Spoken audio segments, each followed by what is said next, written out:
Welcome to this new venue. It's rather nicer venue than we've been having for the last year. At least it is for me anyway. I don't know about you, but nice venue, good stuff. Right, so we are live streaming. So welcome to the Borough Council's Cabinet meeting, 24th of May 2021. The first of our meetings actually in a formal committee format rather than on Microsoft Teams for those that are watching or watching back later. So the first council meeting, first cabinet meeting after the annual meeting, with now 7 cabinet members for the first time, and onwards we'll go. I have got no notice of any public participation, and I don't think anyone's indicated they want to speak on the agenda, so I suspect we can go through the formal business of the cabinet meeting pretty quickly. So there are no apologies because everyone's here. Are there any declarations of interest? And I will just say as a reminder at this point, because I've been asked to, every time you speak, you really have to speak your microphone on because it won't get picked up for the live stream otherwise. I'm getting nods from the back as well, which is even better. No declarations of interest. Right, so the minutes are here from the meeting the 29th of March, which feels a very long time ago. Are colleagues happy that I accept those? Yeah, brilliant. Onwards we go. Trees and Development Supplementary Planning Document here for consultation. Rupert, did you want to say anything at all at the start of this one or not?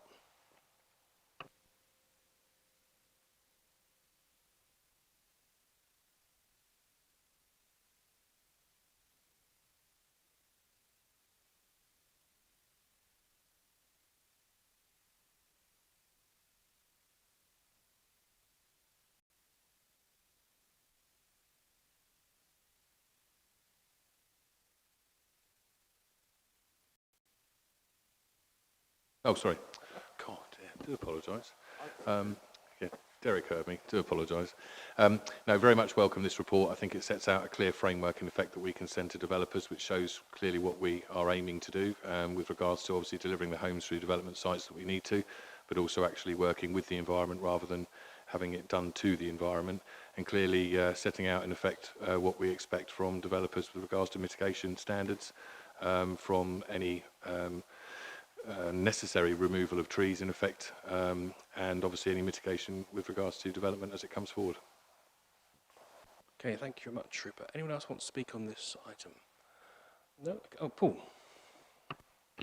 Yeah, thank you, Chair. I echo Councillor Curl's comments. I too welcome this report.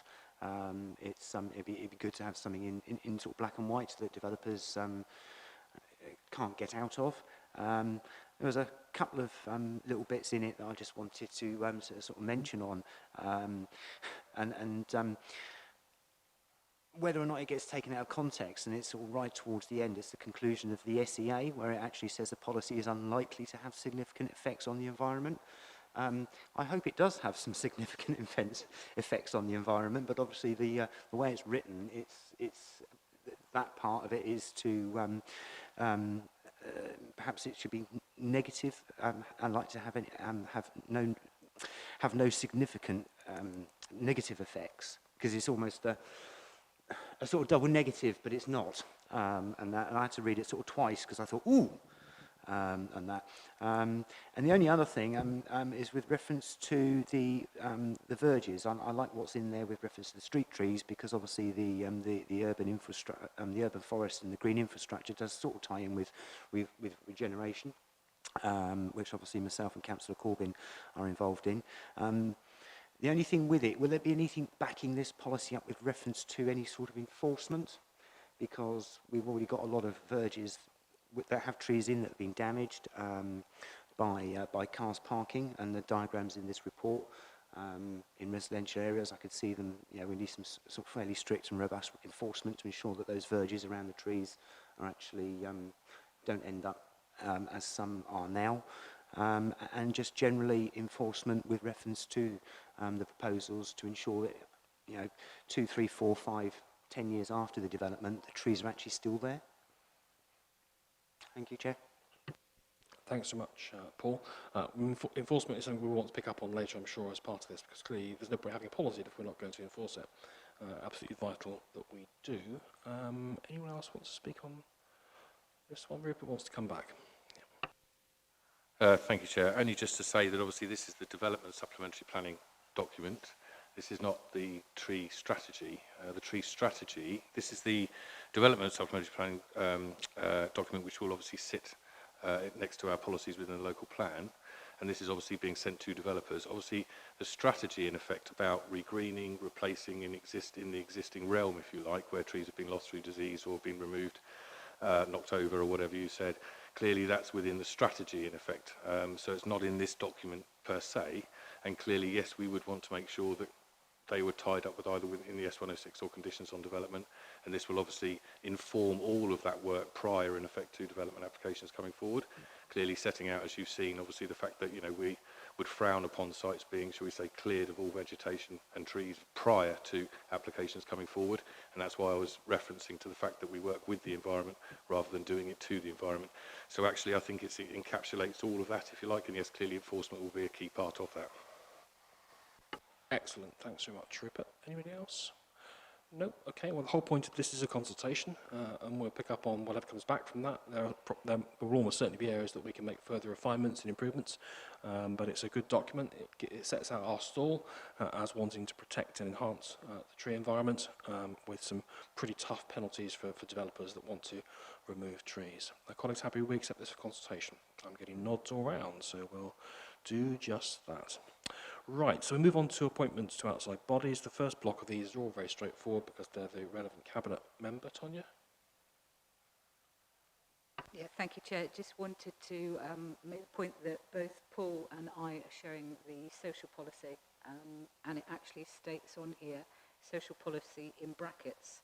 So it may not be clear for everybody looking at this, whether it's myself or Paul. Yeah, this papers were put together before the annual meeting and changes, so anything which was health or social policy starts with being yours. The ones that are pool related are of housing related ones primarily. I don't think there are any on this list that get picked up by that. I'm seeing a shaking of head over to my far left. Citizens' advice is on the list there. Yeah, citizens' advice should be pool. Well spotted, thank you. And age concern as well, I think, actually.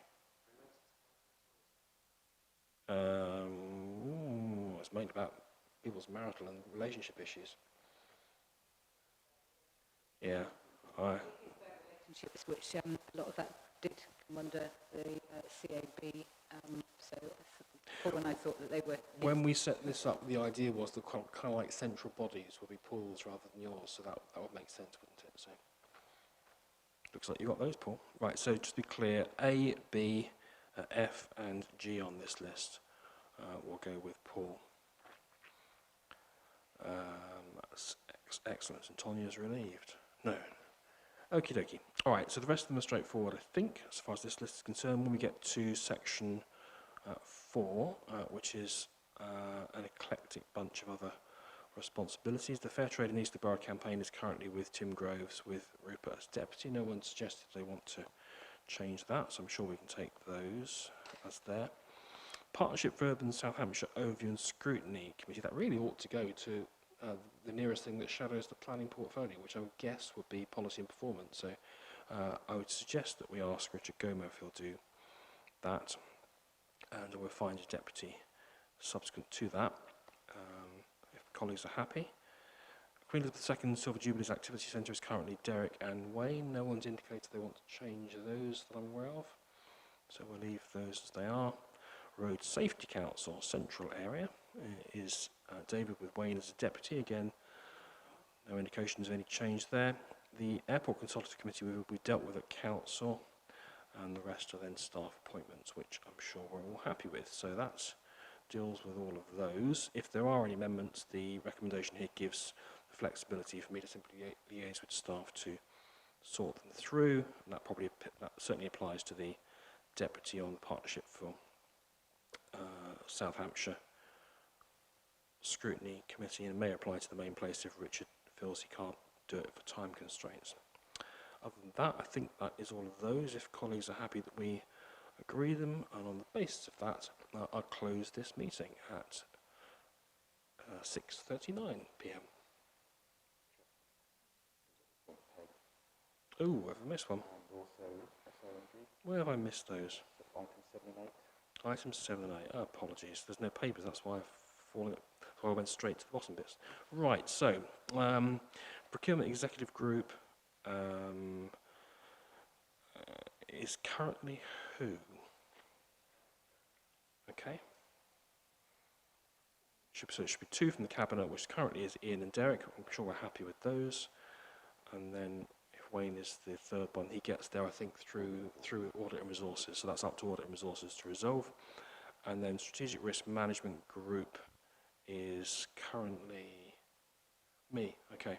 Oh yeah, because this was the meeting I was never invited to until it got too late for the elections. That's fine.